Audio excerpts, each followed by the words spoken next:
la festa voluta con grande forza, i rinsaldi il nostro senso di appartenenza al nostro ENAIP Veneto. Oggi stiamo facendo scuola, stiamo facendo il nostro mestiere che da decine di anni stiamo facendo nel Veneto, di formare persone, quindi formarle al lavoro ma formarle anche al gusto di stare insieme, di vivere lo sport, di vivere il tempo libero. Colpo d'occhio che questi ragazzi danno con i loro colori, le loro etnie, le loro culture che sono le più variegate e eccezionali da questo punto di vista. Superare i propri limiti, giocare di squadra, aiutarsi, rispettare le regole. Una pacifica invasione di giovani, ragazzi e ragazze si è riversata sulla terra rossa dello stadio di atletica Patavino e per un'intera giornata si sono messi alla prova sul campo.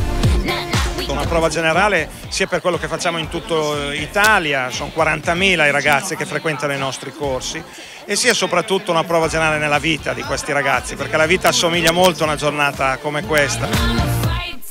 Sono i giovani di ENAIP Veneto, oltre 3.200 ragazzi, studenti provenienti da tutto il Veneto che insieme alle famiglie e ai docenti sono scesi in campo a suon di match, tornei e performance. Competizione e tanto divertimento per la giornata fuori classe insieme a te.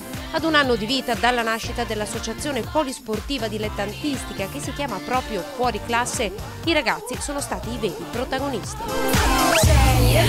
C'è del lavoro, dell'impegno, del sacrificio e c'è anche del divertimento, del gioco. Lo sport è una grande occasione di autodisciplina per ciascuno, ma lo sport è soprattutto una forma di educazione. Noi dobbiamo riportare questa parola, l'educazione, quando parliamo di scuola, quando parliamo di vita sociale, quando parliamo di sport, quando abbiamo bisogno di buoni esempi, e oggi questa giornata è un buon esempio.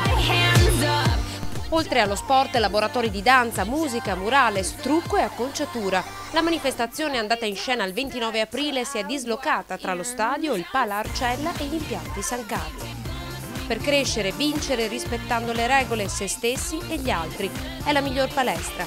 Per ENAIP Veneto si può e si deve imparare dentro e fuori classe. Significa un'educazione che va oltre la classe. È un momento di festa importante. Riteniamo che oggi anche i punti di aggregazione, di integrazione passano attraverso queste attività.